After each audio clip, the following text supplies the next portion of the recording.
¿Cómo ellos se van a sentir si nosotros nos estamos apartando?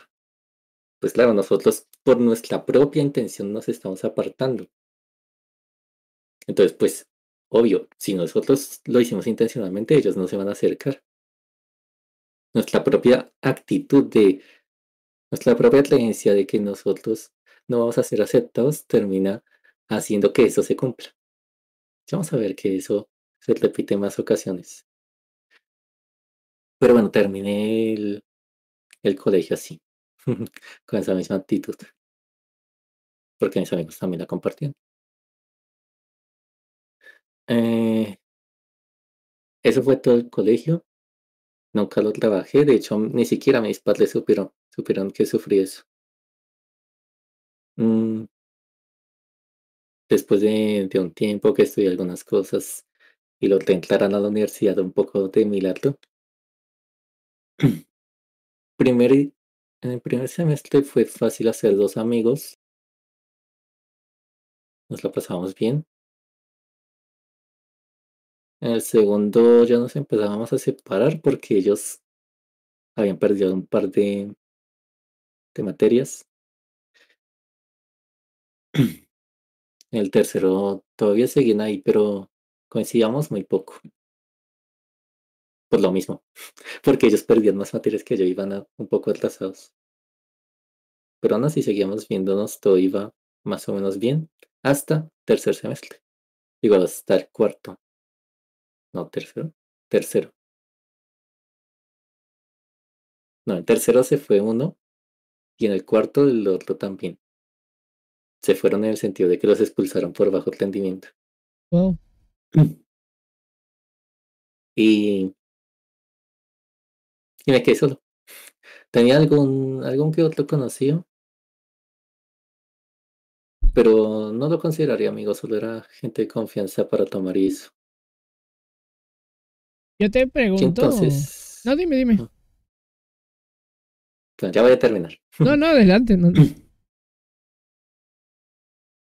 Entonces, quedándome solo, empezó a surgir los fantasmas de que se habían germinado con esa experiencia de bullying, que era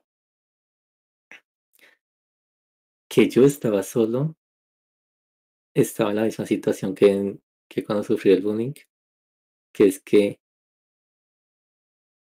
mm, yo aprendí que estando vulnerable yo no puedo defenderme, pues nunca lo hice. En este caso, estando solo, me enfrentaba al rechazo o de que nadie me ayudara. Y en esa situación yo no puedo hacer nada, porque nunca aprendí a hacer amigos. Entonces empezó la necesidad de control, empezó esa ansiedad que, que ya luego aprendí que consiste en intentar tenerlo todo tan controlado, intentar predecir qué es lo que van a pensar, qué es lo que van a hacer, qué es lo que van a decir, qué va a preguntar el profesor, tener, tener mayor cantidad de información posible y así actuar mejor para impresionar. Porque, por ejemplo, por decir un ejemplo, aunque había muchos, si el profesor preguntara algo, yo tengo que dar una buena respuesta para que los demás sepan mis capacidades y así se puedan acercar. Esa es la lógica que funcionaba dentro de mi cabeza. Entonces, era muy común que el profesor preguntara algo y yo no estoy pensando en la respuesta de ese algo. O estuviera hablando de algo y yo no estoy pensando en la respuesta de ese algo, sino por qué lo está diciendo y hacia dónde va dirigido. Por ejemplo, si estuviera diciendo, mm, no sé lo que se me ocurre acá, ¿qué es lo que dice en la camisa de Game? Ok.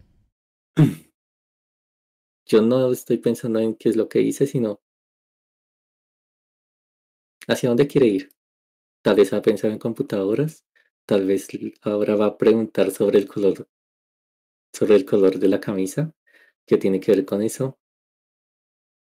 Y claro, en eso realmente consiste la ansiedad social, que tú no estás viviendo en el ahora, tú estás viviendo en el futuro, en lo que tú crees que va a pasar. O a veces también se da en el pasado, pero normalmente intentas predecir el futuro. Y,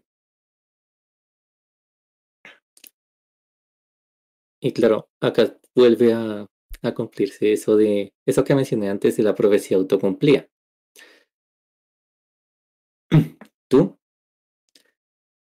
estás intentando recoger la mayor cantidad posible de lo que estás percibiendo para tenerlo más controlado, intentando predecir qué es lo que va a pasar, lo que van a preguntar, lo que están pensando, etcétera, para estar más preparado, tener más control y actuar mejor. Esa es tu lógica. Pero ¿qué terminaba pasando? Que cuando estaba perdiendo los pensamientos, de repente se cumplía que me pregunta algo. Y claro, como que yo no estoy en el presente, lo más normal es que me quedara en blanco. Como, uy, me preguntó de verdad. Pensar rápido, ¿cuál es la respuesta? Normalmente no era algo que estuviera previsto. O si estaba previsto, se esfumó. De nuevo, profecía autocumplía. Porque intentando que todo esté mucho más claro, intentando estar más preparado, realmente estuviste menos. Pero tú piensas que fue tu culpa. No.